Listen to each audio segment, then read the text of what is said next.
Ihr seid der Fighter oder Stone. Schön, dass ihr wieder eingeschaltet habt zu eurer Talk. Zeit zum 5. Teil von Hogwarts Legacy, insbesondere der Main Story. Und dafür haben wir gedacht, wir gehen als nächstes in den Zaubertränkeunterricht und das machen wir direkt jetzt.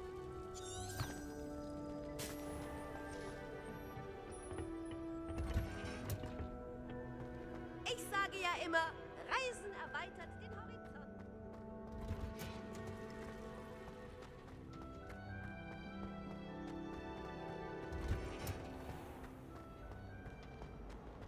Meine große Schwester war.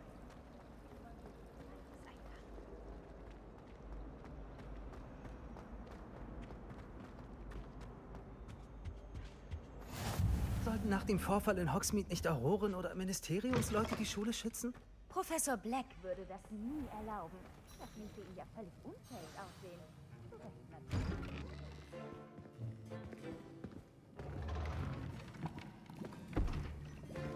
Zaubertränke ist eines der anspruchsvollsten und gefährlichsten Fächer der Schule. Als Fünftklässler müssen sie im Hinblick auf Disziplin und Intellekt neue Höchstleistungen erbringen. Wir beginnen das Semester mit einem Mega-Power-Trank. Mr. Takar, sagen Sie uns doch, wo sich dieser spezielle Trank als nützlich erweisen kann. Ja, Professor Sharp. Der Mega-Power-Trank dient zum Sterilisieren und kann sogar verschiedene Verletzungen heilen. Er kann Verletzungen heilen, aber nicht alle. Punkte für Ravenclaw. Vor Abschluss der heutigen Stunde wird jeder von Ihnen selbst einen Mega-Power-Trank gebraut haben. Man weiß nie, wann man ihn brauchen kann. Beginnen Sie.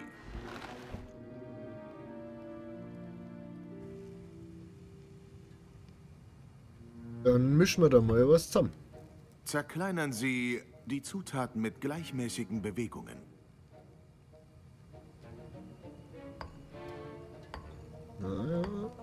Vorsicht, wenn Sie den Tränken Pulver hinzufügen.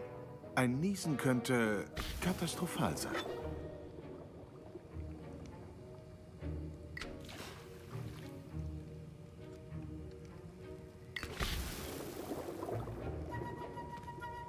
Wenn ich jetzt das Rezept lesen kann, dann kann ich sagen, ob das stimmt, was wir da machen.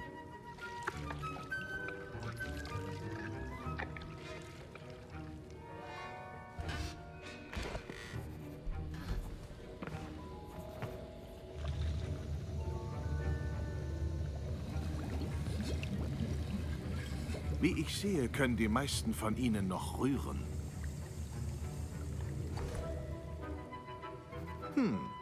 Kein einfach zu brauender Trank. Gut gemacht. Und angesichts Ihrer jüngsten Heldentaten in Hogsmeade sollten Sie wohl auch die Herstellung des schützenden Edurus-Tranks üben. Professor Weasley hat Sie doch wegen des Rezepts zu J. Pippins geschickt. Ja, Sir. Gut. Fürs Erste finden Sie alle Zutaten in meinem Büro. Aber in Zukunft werden Sie Ihre eigenen Zutaten besorgen müssen. Einige erhalten Sie von den Pflanzen, die Sie in Kräuterkunde anbauen. Seltenere können Sie kaufen. Andere hingegen sind womöglich schwieriger zu bekommen und erfordern etwas mehr Einfallsreichtum. Kommen Sie her, wenn Ihr Trank fertig ist. Dann sehen wir, ob es beim ersten Mal Können oder Glück war. Was? So. Wegen der Gerüchte über einen Koboldaufstand hätten meine Eltern mich dieses... Hat Professor Sharp gesagt, du hättest die Erlaubnis, sein Büro zu betreten? Das hat er gesagt. Er will, dass ich mehr Zutaten für noch einen Zaubertrank hole. Genial! Du, mein Freund, bekommst jetzt eine außergewöhnliche Gelegenheit. Ich bin übrigens Gareth. Gareth Weasley. Ich habe ein Händchen für Tränke, wenn ich das so sagen darf. Schön, dich kennenzulernen. Moment. Bist du mit Professor Weasley verwandt? Sie ist meine Tante. Behält mich etwas zu genau im Auge. Aber sie kann nicht überall sein. Hör mal. Jedes Trollhirn kann einen Idurus-Trank brauen. Ich arbeite an etwas, das auf jeden Fall spektakulär wird. Ich brauche nur eine winzige Zutat, um ihm den letzten Stift zu verleihen. Das ist dann wohl meine Aufgabe. Du bist so schlau, wie erhofft. Ich brauche nur eine Fupa-Feder. Da du ohnehin mit seiner Erlaubnis in Sharps Büro sein wirst, könntest du mir doch eine mitbringen. Ich weiß nicht, Gareth. Ich will mich nicht mit Sharp anlegen. Ach was, Fupa-Federn sind nicht so wertvoll. Sharp merkt gar nicht, dass sie weg ist. Na, wir bleiben jetzt mal hart. Ich habe genug damit zu tun, die Zutaten für ihn zu besorgen. Ich fürchte, ich kann dir leider nicht helfen. Ah, ich verstehe. Ich lasse mir was einfallen. Ja. Denken Sie daran, beim Brauen von Aber grundsätzlich nehmen wir jetzt trotzdem mal alles mit wahrscheinlich. Revelio. Memorandum. Datum 31. Dezember 1875. Vom Outro-Büro. Betreff Borgen & Burkes. Bei Borgen & Burkes kommt es vermehrt zu Aktivitäten außerhalb der normalen Geschäftszeiten. Insbesondere in denen frühen Nachtstunden, in denen verdächtige Lieferungen zum Hintereingang des Ladens gebracht werden. In Anbetracht dessen, dass wir über den Ruf des Ladens wissen, setzen wir weitere Auroren ein. Zusätzlich zu denen, die den Laden bereits beobachten. Sie gehören zu den Neuzugängen. Weitere Anweisungen folgen. Sehr schön. So. Da ist noch irgendwas. Da ist auch noch was. Revelio.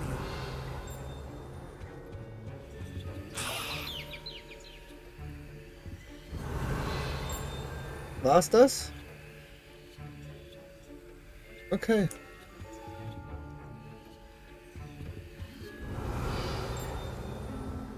Ist da nicht irgendwo noch so ein Zettel oder so? Ne, nix. Okay. Gut vorbereitet sein will, hat stets ein paar Tränke zur Hand. Oh, Kompetenz hier. und Tränke sind zwei Dinge, die Zeit brauchen. Seien Sie geduldig und gründlich. Wir müssen den Idurus-Trank machen. Achso, der dauert jetzt einfach 30 Sekunden. Diesmal müssen wir nicht selber rühren. Auch gut. Dann belassen wir es dabei, würde ich behaupten.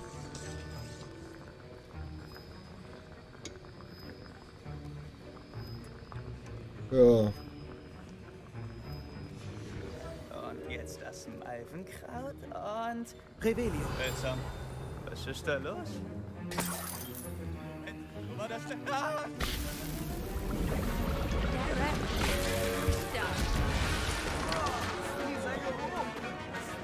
Achtung! Was war das? Gut gemacht, Gareth. Ja, Nun, Mr. Weasley. Tut mir leid, Professor. Das heißt mal wieder Punktabzug für Gryffindor. mal wieder. Finde ich gut.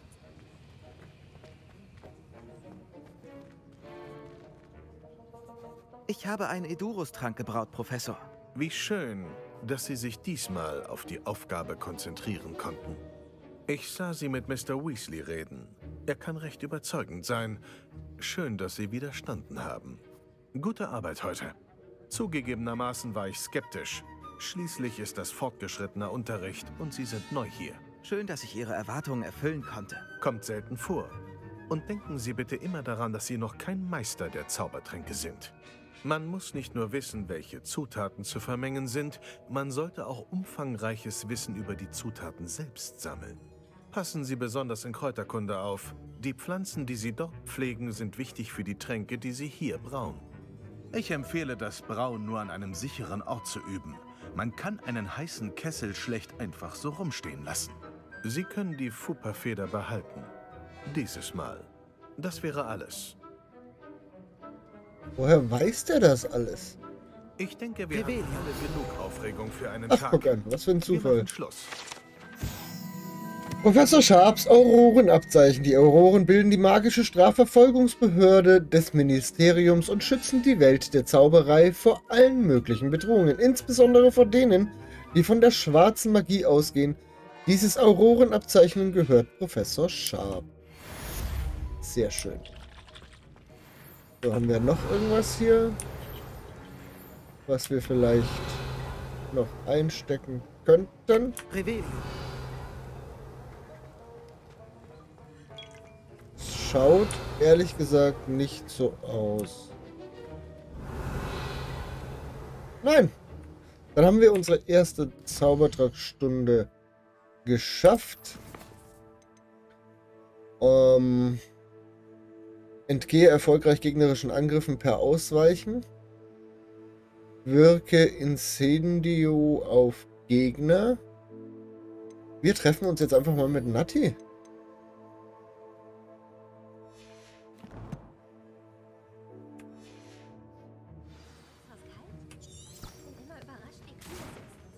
Ups. Mein Umhang wird noch das ganze restliche Revelio. Operation stinken. Da wird es nach unten gehen.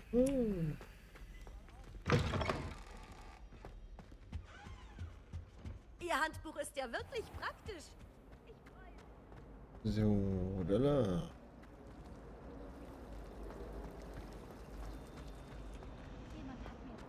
Kleine Informationen Da von hab ich ja nebenan. was angerichtet. Wenn ich mich recht entsinne, kann man hier Incendio. auch wieder Handbuchseiten sammeln, in denen wir diese Dinge anzünden. Damit wir die 50 aus... diese 50 Nicht so schwer sein, wie es aussieht. Handbuchseiten in Hogwarts auch finden können. Da sollte das schon hilfreich sein. Da waren wir schon.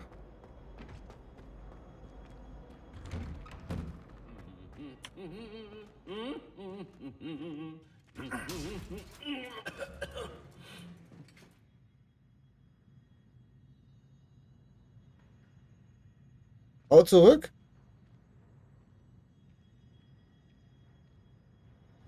Du, hau zurück. Magst nicht.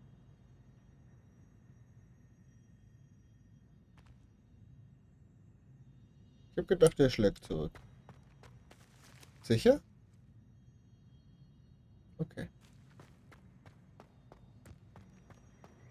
Dann nicht. Meine Mutter macht an Weihnachten immer Ei. So. Und weil wir schon da sind. Revelio. Die Glocken der drei Schwestern. Man sagt, die Glocken der drei Schwestern seien ein Tribut an drei gleichnamige, wunderschöne, steile Bergkämme, die sich majestätisch über die Schlucht der in Argyllshire erheben. Gerüchten zufolge kann man sie in der Schlucht weit über das Hochland hinaus laut läuten hören, wenn sie im Schloss geläutet werden. Die Einheimischen sind seit Jahren über das geheimnisvolle Läuten verblüfft. Okay. Jetzt haben wir nie Ruhe voreinander. Da hinten ist eine Kiste. Wieder mal auf Abenteuertour? Ja. Natürlich. Black interessiert sich nur für Reinblüter. Die anderen Okay. Hat Professor Black eigentlich...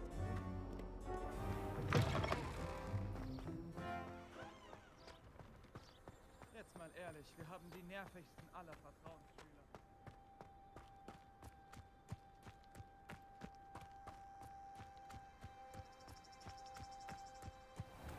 Nur mal kurz daher gejoggt. Ja, was jetzt?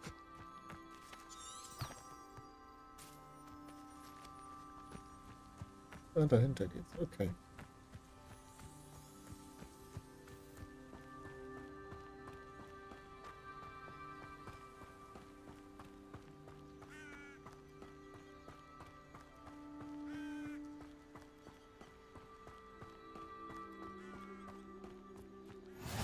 Sie können sich ja gar nicht vorstellen, wie umständlich das Reisen... Auf den Tierwesenunterricht freue ich mich schon.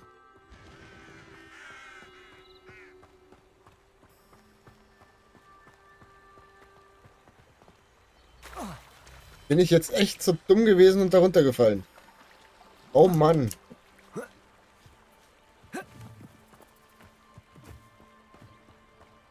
Ist aber auch schwer, über so eine Brücke zu laufen.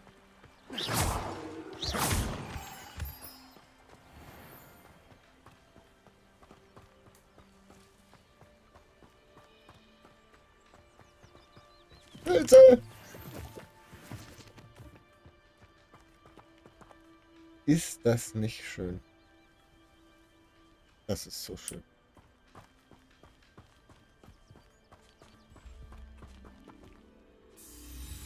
Schwammerl, ich hab's gehört.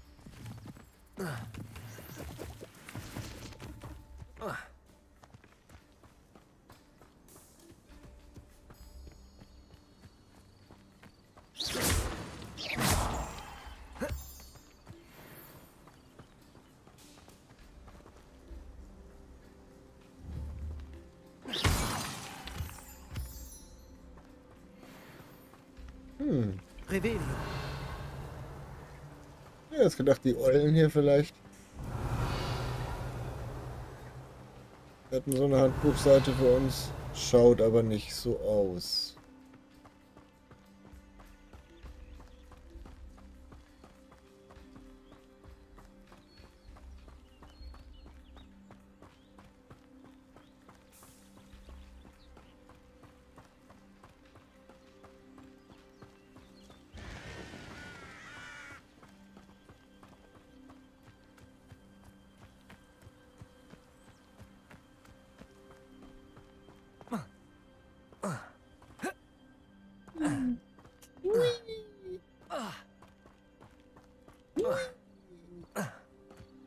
Und nochmal. Schaut so ein bisschen aus wie die Hütte von Hagrid, finde ich. Sehr schön.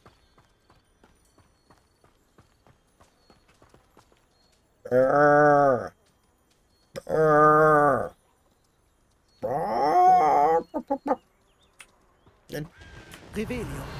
reden nicht mit uns. Da hinten ist eine Kiste.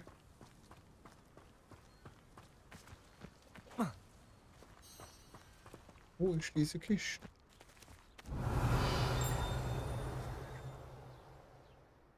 Die ist da drin.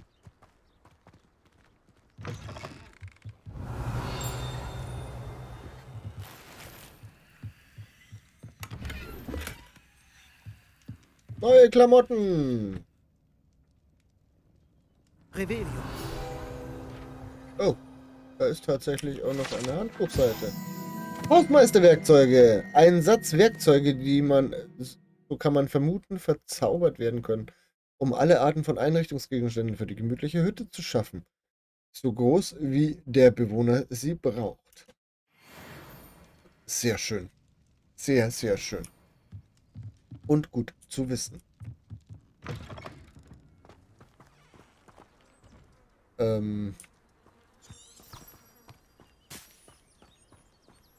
Da geht's Das weiter. sollte ich untersuchen. Was willst du untersuchen? Nein, die Höhle untersuchen wir jetzt nicht.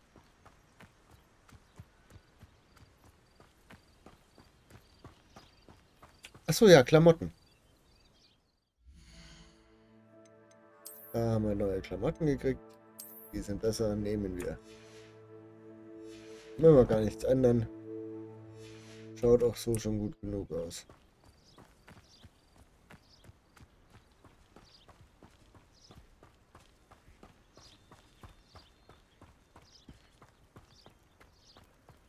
Erst nehmen wir den Stein. Es tut so gut, dich zu sehen. Oh, das ist schön. Hallo Nati, wie geht's dir? Mir geht's gut, danke. Ich war dort und ich habe das mit Rookwood und Harlow in den 3 Besen gesehen. Ich war besorgt um dich. Bei mir ist alles in Ordnung. Warum haben sie nach dir gesucht, wenn ich fragen darf? Ja. Ich habe Rookwood und Harlow noch nie getroffen. Vielleicht verwechseln sie mich mit jemandem. Seltsam, dass die beiden einen Hogwarts-Schüler so angestrengt verfolgen. Was der Grund auch sein mag, du warst eindeutig in Gefahr. Im Moment steht fest, Rookwood und Harlow sind eine Bedrohung für uns beide. Für uns alle. Deshalb wollte ich mit dir sprechen. Alle reden nur noch darüber, wie du Hogsmeade bei dem Trollangriff verteidigt hast.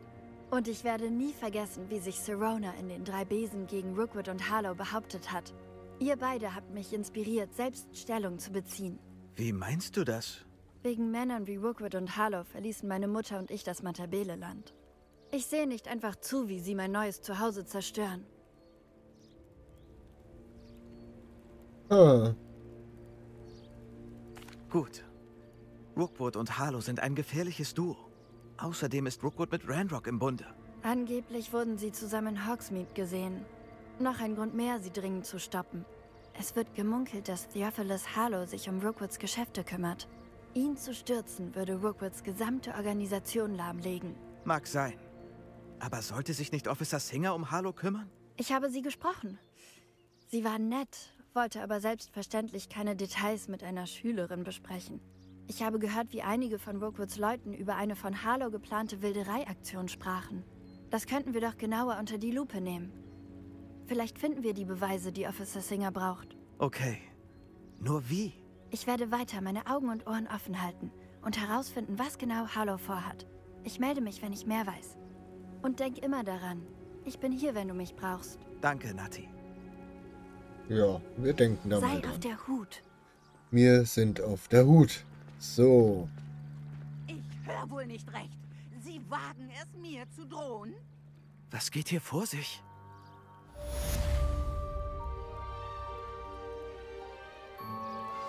So, neuer Auftrag. Die Prüfung Merlins. Frau am gegenüberliegenden Ufer braucht Hilfe. Hilf der Fremden. Okay, wir helfen der Fremden. Hilf der Fremden. Naja.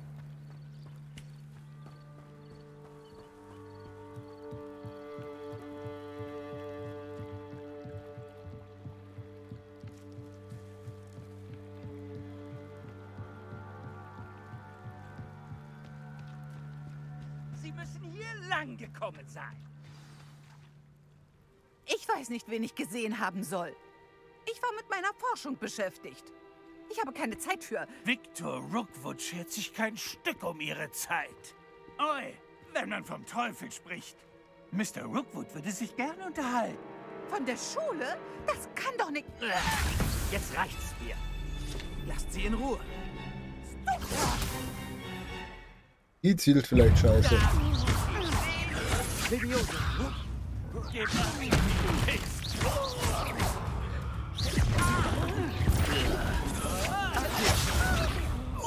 Incendio. Levioso. Dafür bringe ich dich um, wenn ich sie Habe ich nicht noch irgendeinen anderen? Wir haben keinen Angriffszauber, ne?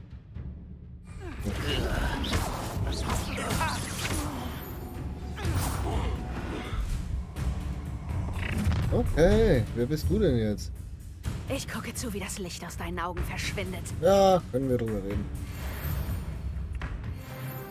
Im Bereich Sammlungen in deinem Handbuch gibt es einen neuen Gegnertyp. Du kannst dort wertvolle Informationen über diese Gegner erfahren. Wie zum Beispiel ihre Schwächen gegenüber bestimmten Zaubersprüchen. Sehr gut, freuen wir uns. Jetzt kannst du dich nirgends... Protego! Hinter uns! Das war meine Leiche! Levioso. Accio. Incendio.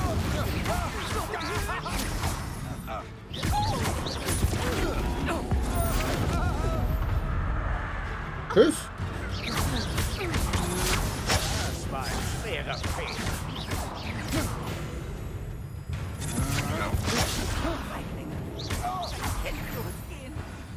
Ja, Glück gehabt. So. Was in aller Welt Und ist nebenbei gerade sind wir auch passiert? noch in So auf wurde Level ich 10 noch gestiegen. Und das so nah an Hogwarts. Da hinten liegt was. Was haben wir denn da? Blutegelsaft. Okay. Alles in Ordnung? Ja, vor allem auch dank ihrer exzellenten Verteidigungskünste.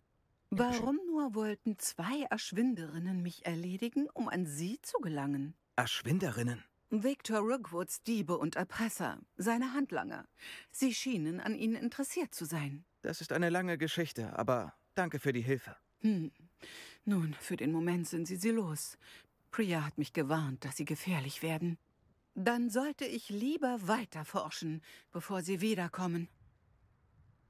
Wer ist Priya? Nee, interessiert uns eigentlich gar nicht. Sie sind Forscherin? Nora Treadwell, zu ihren Diensten, Historikerin, Archäologin und Spezialistin für das Leben und Werk Merlins. Sehr schön. Ich dachte, Merlin, Artus und die Tafelrunde wären nichts als Märchen. Mythos? Seien Sie froh, dass Sir Cadogan Sie nicht hören kann. Er erzählt in seinem Bild in Hogwarts ständig von seinem guten Verhältnis zu Merlin. Merlin war Schüler in Hogwarts und ich untersuche seltsame Objekte, die er vor Jahrhunderten hinterlassen hat. Objekte? Diese rankenbedeckten Säulen, Dutzende von ihnen, sie stehen überall. Ich nenne sie die Prüfungen Merlins.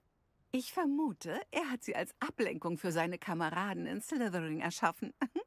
Er war ein großer Liebhaber von Rätseln. Verständlich, dass Sie sich für Merlin interessieren. Ich wüsste gern mehr über die Prüfungen. Dann werde ich Ihnen ein Geheimnis verraten. Bisher weiß niemand genau, wie sie funktionieren. Aber ich glaube, ich habe einen wichtigen Hinweis entschlüsselt. Malvenkraut scheint mir eine wichtige Komponente zu sein, um die Prüfungen auszulösen. Malvenkraut? Ein vielseitiges Kraut. Merlin erwähnt es mehrfach in seinen Schriften. Ich wollte gerade meine Theorie ausprobieren, als ich so jäh unterbrochen wurde. Jede Wirbelmitte in Merlins Schrift ziert ein anderes Symbol. Das hat mich ins Grübeln gebracht. Was, wenn... Das Malvenkraut in der Mitte der Symbole platziert werden soll. Genau. Würden Sie mir die Ehre erweisen? Dann sehen wir, ob unsere Theorie hält, was sie verspricht. Ich habe eine Kiste mit Malvenkraut mitgebracht. Die ist dort drüben, bei meinem Zelt. Gut. Wir haben zwar schon was geerntet. Ja, greifen Sie zu, auch wenn Sie schon welche haben. Ich habe das Malvenkraut. Wunderbar.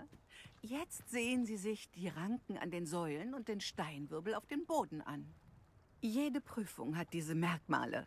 Setzen Sie das Malvenkraut auf den Wirbel, dann sehen wir, was passiert. Nutzen.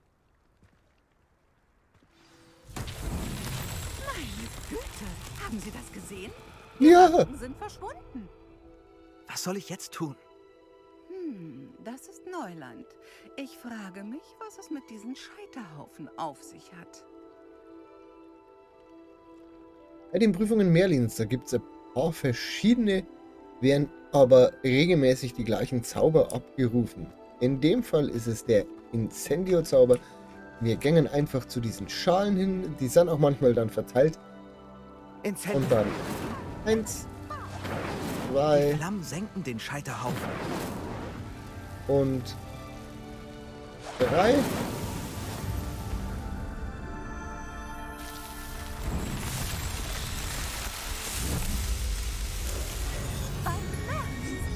Wie wunderschön. Was für ein Tag. Ich fasse es kaum. Und schon haben wir die erste Prüfung Merlins abgeschlossen.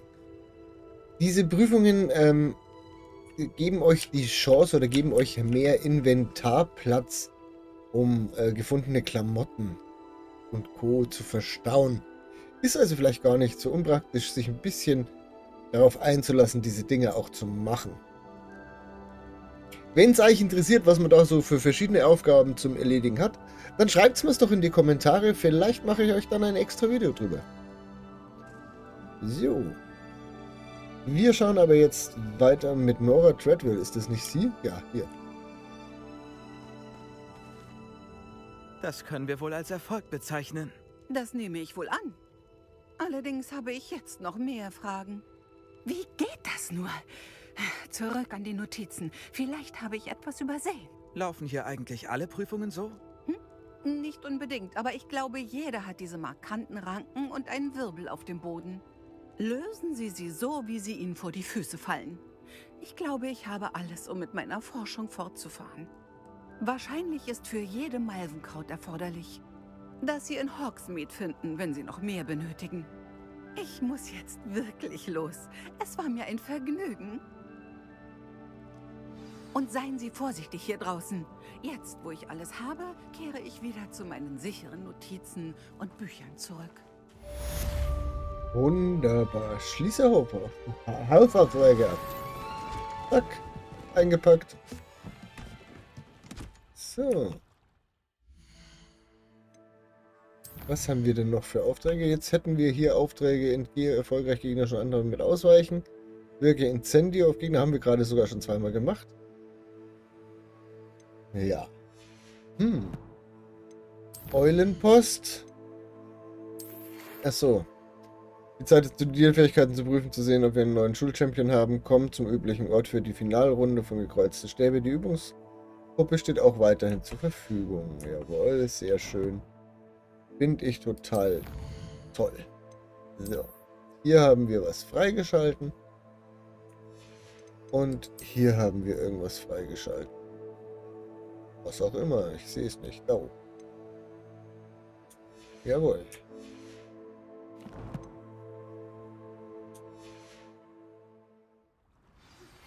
Eins der Porträts in unserem Gemeinschaft. Gefangene der Liebe. Das Porträt von Eldridge Diggory hat dem ehemaligen Zaubereiminister könnte Informationen für dich haben. Sprich mit dem Porträt. Okay.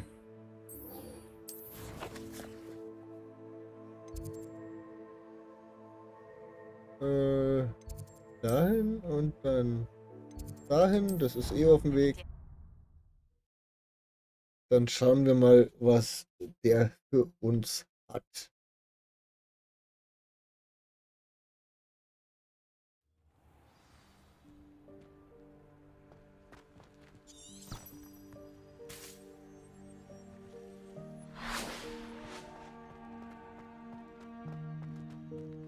Das klang seltsam. Oh. Das habe ich euch ja schon mal versprochen. Und zwar...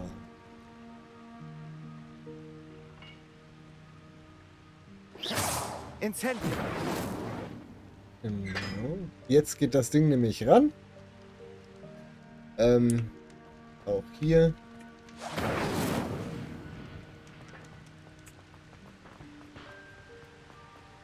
Und auch hier. Hier unten können wir nochmal schauen, wie es war. 1 Dreieck, 2 Kreis, 3, ich nenne es jetzt mal, keine Ahnung, Pfeil und 4 Viereck. Da haben wir das Viereck, das stellen wir auf die 4.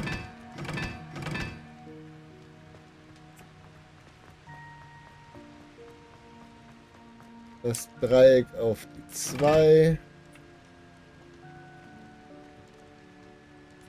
Das auf die 3. Nee. 1 Dreieck. Oder? Gott im Himmel. Hören wir Sieb. Ja. Und das auf die 2. Und dann...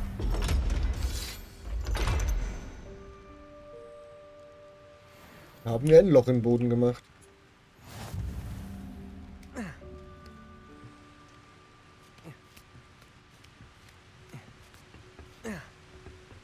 Und hier unten finden wir 2 Truhen.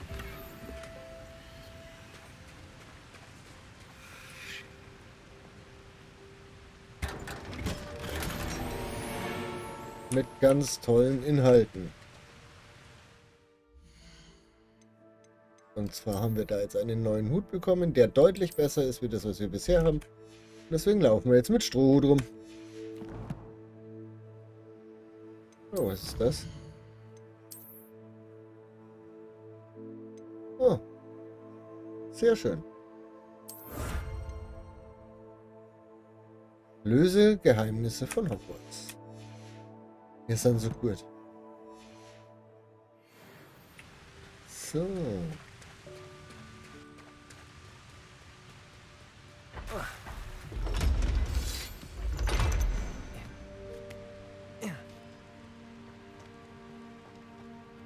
Sehr schön.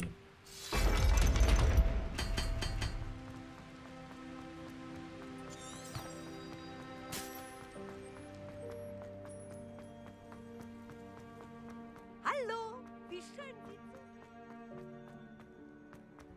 Sie Revelio.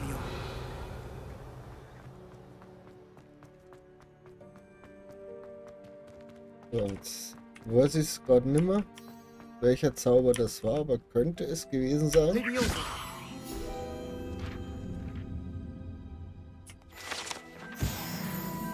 Diese Statuen machen wir mit Levioso. So, ich war mir nicht mehr ganz schlüssig. Aber auch das können wir nebenbei machen, um die Seiten einzusammeln.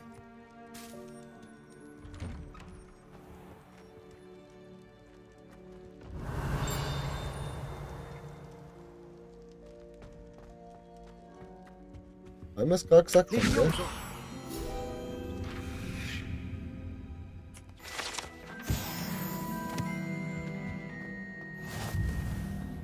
Hallo, ich bin's, Gareth. Hast du kurz Zeit?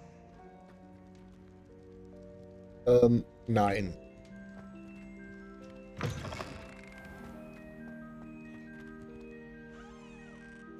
Revelio.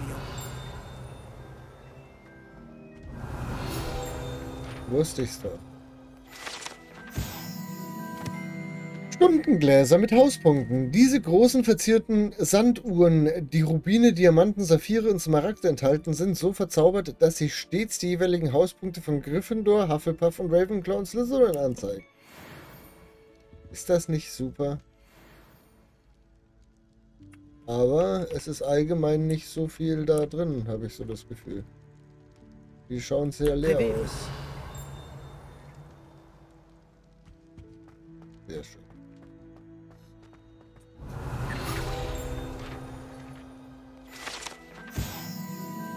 Der Hogwarts-Architekt. Der Hogwarts-Architekt, hier umgeben von den vier Maskottchen, entwarf überwachte den Bau von Schloss Hogwarts gemeinsam mit der Gründerin Rowena Ravenclaw, der die Gestaltung der sich ständig verändernden Grundrisse zugeschrieben wird. So. Und Level 11. Sehr gut. Ihr Handbuch ist ja wirklich praktisch. Ja. Ich freue mich, darin vorzukommen. Toll, dass du dich freust. Wir freuen uns auch.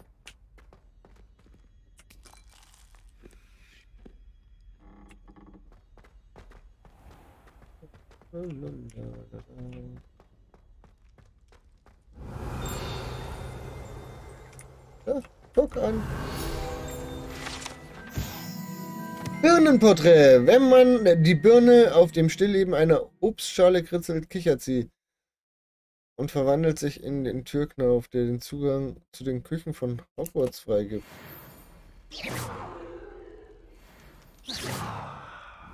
Was ist denn, welche Birne denn? Die hier? Nein.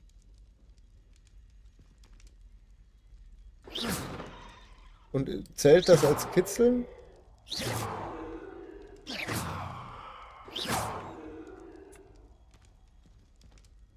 Wir können da aber nicht rein. Okay, ich wäre jetzt gerne in die Küche gegangen.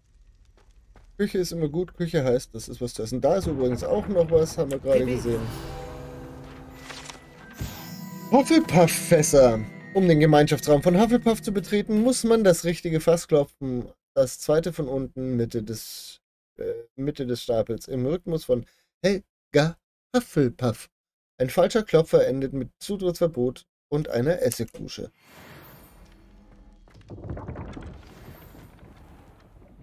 So. Da, guck an. Revelio. Sie wollten mich sehen, Sir? Ja, gestatten Sie mir, mich vorzustellen. So wenige Schüler kennen mich heutzutage. Eldridge Diggory, ehemaliger Zaubereiminister und Gründer des Auroren-Rekrutierungsprogramms. Ich glaube, Sie können helfen, einen jahrzehntealten Mord aufzuklären, dank des Buches und vor allem der fehlenden Seiten. Woher wissen Sie von dem Buch? Und den Seiten? Wir Porträts hören mehr, als man denkt, und die meisten von uns können ein Geheimnis bewahren. Und was sagen Sie? Sicher wäre ein Hufflepuff wie Sie geneigt, für längst überfällige Gerechtigkeit zu sorgen.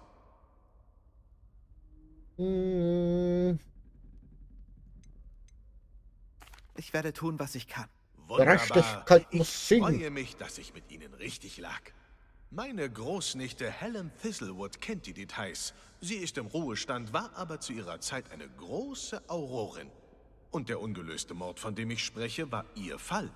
Ich besuche oft mein Porträt in ihrem Haus im nahegelegenen Upper Hogsfield. Soll ich ihr sagen, dass Sie kommen? Ja. Ich werde umgehend zu ihr gehen. Fabelhaft. Ich denke, mit Ihrer Neigung für harte Arbeit und Helens scharfem Verstand werden beide Rätsel schneller gelöst, als Sie denken. Ich sehe Sie dann dort. Bald, hoffe ich.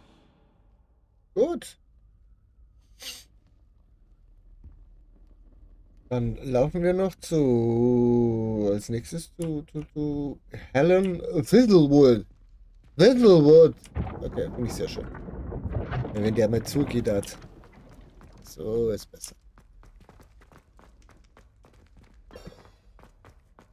Ja, ich höre schon wieder lauter Sachen fallen. Ui, schön im Kreis rennen. Achso, ja, wo müssen wir genau hin? Da geht's lang.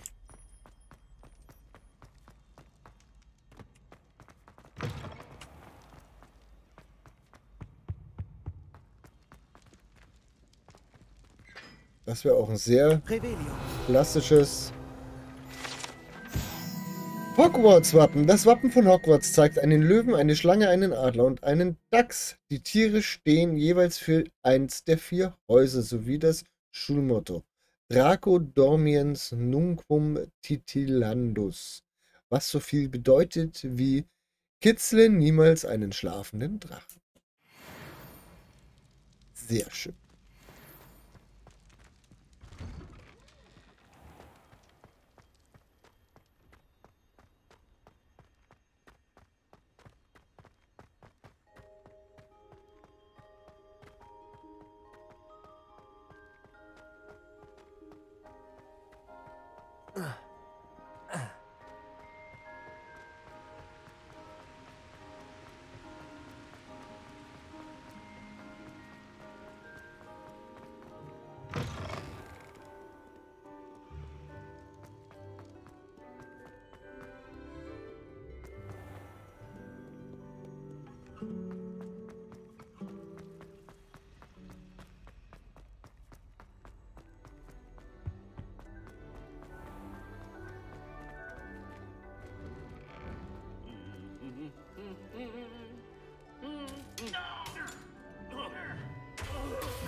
Okay.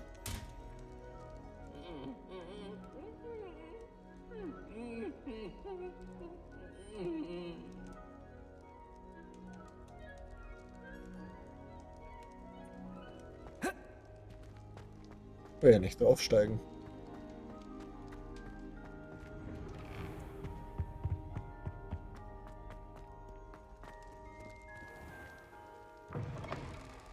So.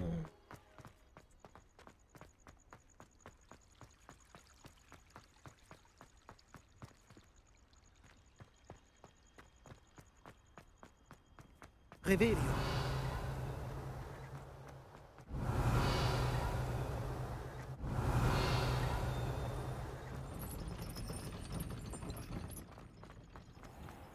Es scheint auch nicht so, als würden wir jetzt in der Schule stetig der Gefahr laufen, nachts erwischt zu werden. Finde ich okay.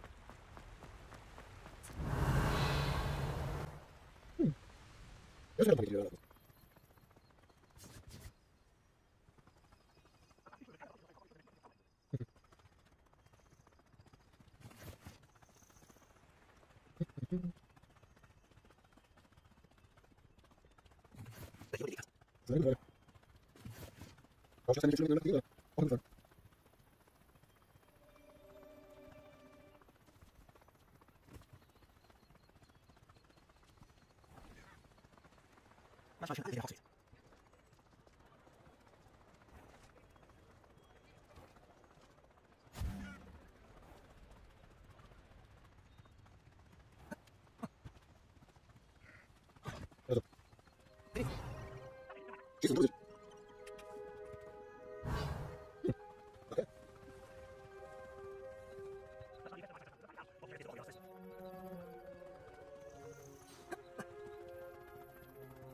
Zerab, zerab. So. Das muss der Ort sein, den Minister Diggory meinte.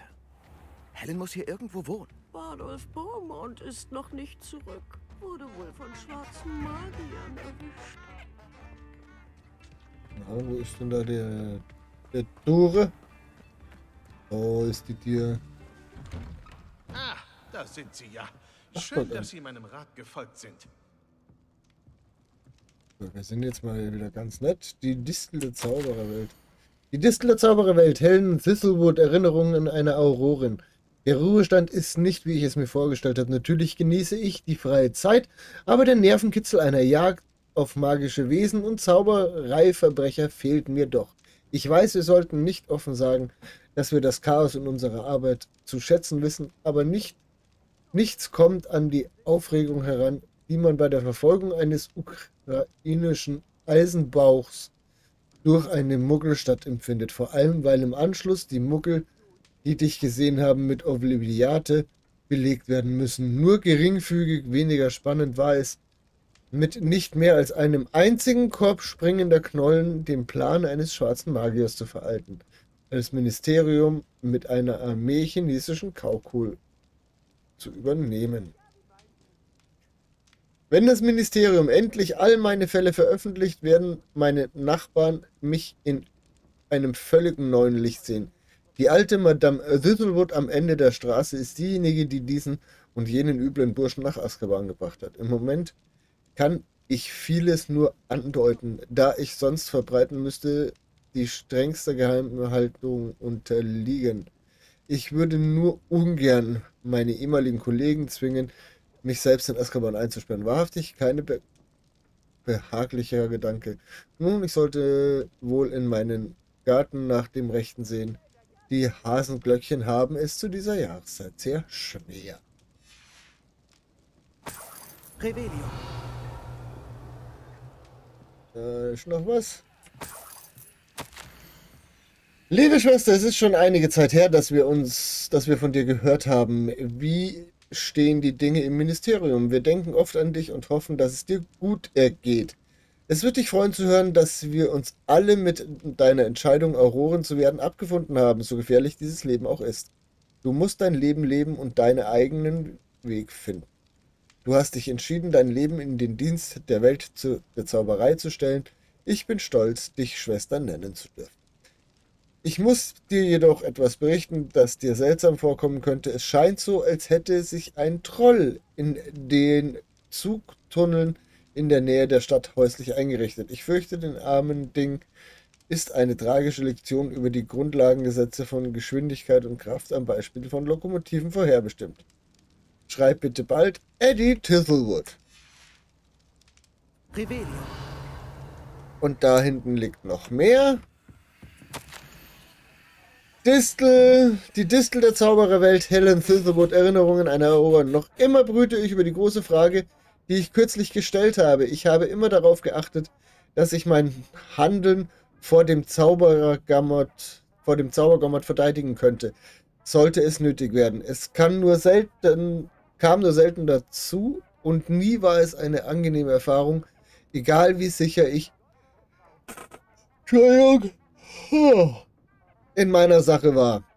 Entgegen der landläufigen Meinung ist das Ministerium alles andere als allmächtig und als ich meine Dienstmarke an den Nagel hing, lagen noch so einige ungelöste Fälle auf meinem Schreibtisch. Selbst mit aller Zeit der Welt zweifle ich daran, dass ich sie lösen könnte. Es sollte sich jedoch je die Gelegenheit ergeben, mich erneut vor einem von ihnen zu widmen und eventuelle Fehler, die ich gemacht habe, könnten zu korrigieren, würde ich sie ganz sicher ergreifen. Das ist der einzige Weg für mich. Ruhigen Gewissens an meine Berufstätigkeit zurückdenke. Zögere nie, einen Fehler zu korrigieren, besonders wenn es dann eigener ist. Manchmal fürchte ich, dass wir uns in unserem Eifer, Gerechtigkeit zu üben, manchmal zu einem Instrument der Ungerechtigkeit geworden sein könnten. Ach, ihr wisst schon, was ich meine.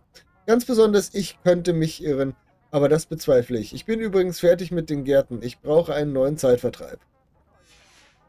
So, eigentlich wollten wir die Truhe hier aufmachen. Und dann liegt hier gleich der nächste. Die Distel der Zaubererwelt. Helen Thistlewood, Erinnerungen einer Aurorin. Ich habe dieser Tage viel Zeit in Erinnerungen aus meinem Berufsleben zu schwelgen. So frage ich mich, ob das Gute, das wir getan haben, die Fehler, die wir gemacht haben, aufwiegt. Haben wir die Verbrecher immer zur Strecke gebracht? Nein, haben wir manchmal die falsche Person hinter Gitter gebracht? Es ist nicht auszuschließen. Wird all das durch das Wohlergehen der Welt der Zauberei als Ganzes aufgewogen? Ich rede es mir gerne ein, aber andererseits bin ich auch keine Hexe, die Unschuldigen in Azkaban verrottet. Wäre ich es, würde ich wohl anders darüber denken. Es ist eine moralische Zwickmühle ohne Ausweg, oder zumindest glaube ich nicht daran, dass ich einen Ausweg finden werde. Das ist das Schlimmste an der Pensionierung. Plötzlich hat man enorm viel Zeit, über Probleme zu grübeln, die man eigentlich längst hinter sich gelassen hat. Außerdem sind meine Hasenglöckchen gestorben. So. Haben wir jetzt alles hier.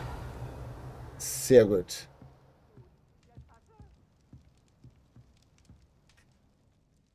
Madame Thistlewood, ich habe Ihren Großonkel in seinem Porträt im Gemeinschaftsraum getroffen. Er schickt mich. Schön, dass Sie hier sind. Onkel Eldridge glaubt, dass das Buch und dessen fehlende Seiten für einen ungelösten Fall aus meiner Zeit als Aurorin relevant sein könnten. Also gut, ich bin ganz Ohr. Vor Jahrzehnten verschwand der Schüler Richard Jackdaw nach einem Treffen mit einer gewissen Anne. Seine Leiche wurde nie gefunden. Als sein kopfloser Geist in Hogsmeade auftauchte, ohne zu wissen, wie er gestorben war, wurde Anne des Mordes bezichtigt und nach Azkaban geschickt. Zum Großteil war das der Aussage von Apollonia Black geschuldet. Sie war wohl eifersüchtig auf Anne. Schrecklich. Aber ich wüsste nicht, wie ich helfen kann. Annes Alibi war etwas verworren. Sie sagte, Jackdaw habe ihr Abenteuer versprochen. Mit einer Karte auf ein paar Seiten, die er von Peeves gestohlen hatte. Sie denken, Peeves hat diese Seiten aus dem Buch gerissen, das ich in der verbotenen Abteilung fand? Wenn man meinem Großonkel glauben mag, ja. Zumindest ist das die Vermutung der Porträts in Hogwarts. Anne zufolge hat Jackdaw sie gebeten, mit ihm der Karte zu folgen. Aber zuerst sollte sie einige Rätsel lösen, die er ihr aufgab. Seltsame Art anzubandeln. Sie behauptet, sie habe nicht einmal sein erstes Rätsel gelöst und ihn folglich auch nicht getroffen. Jackdaws Geist verschwand fast so schnell, wie er aufgetaucht war. Ohne Jackdaws Rätsel, die Seiten oder seine sterblichen Überreste wurde Anne allein aufgrund von Apollonias Falschaussage nach Azkaban geschickt. Ich verstehe nicht. Wie kann ich helfen? Ich glaube, dass Anne das erste Rätsel inzwischen gelöst hat. Aber nach ihrer Zeit in Azkaban ist sie nur noch ein Schatten ihrer selbst. Sie spricht mit niemandem, dem sie nicht traut. Und sie traut niemandem. Wenn jemand wie sie mit ihrem Wissen um die Seiten mit Anne sprechen würde, könnte sie neue Informationen preisgeben.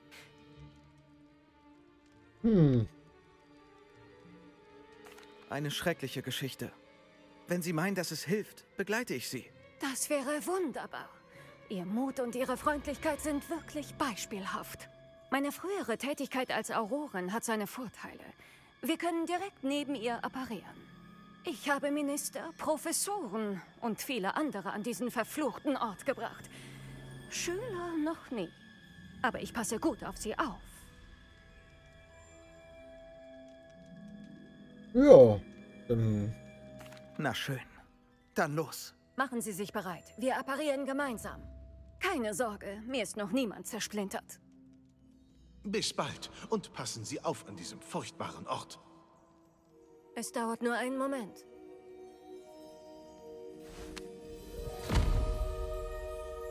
Plopp hat's gemacht.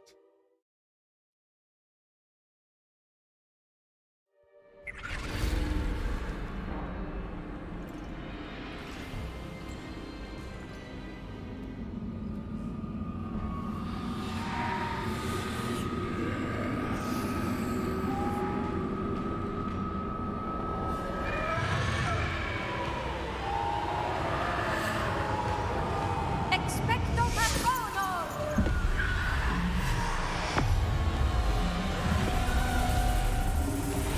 Okay. Das sollte sie erstmal fernhalten. Womöglich verspüren sie jedoch eine Welle der Verzweiflung. Sie wird vorübergehen. Vielen Dank für die Warnung. Es ist ein wirklich trister Ort. Aber wir werden nicht lange bleiben. Folgen Sie mir.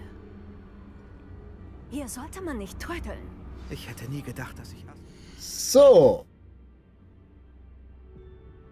Aber ich finde diesen Cliffhanger sehr schön. In der nächsten Folge werdet ihr dann Näheres von Azkaban sehen. Sollte euch diese Folge gefallen haben, dann lasst mir doch bitte einen Daumen da, ein kostenloses Abo und aktiviert die Glocke, um kein weiteres Video mehr zu verpassen. Mi dat's frei nah über in jeden Kommentar. Und dann kann ich bloß noch sagen, bis zum nächsten Mal. Bleibt gesund, werdet gesund und genießt euer Leben, weil es habt's bloß eins. Hört euch und Papa. Der Fido.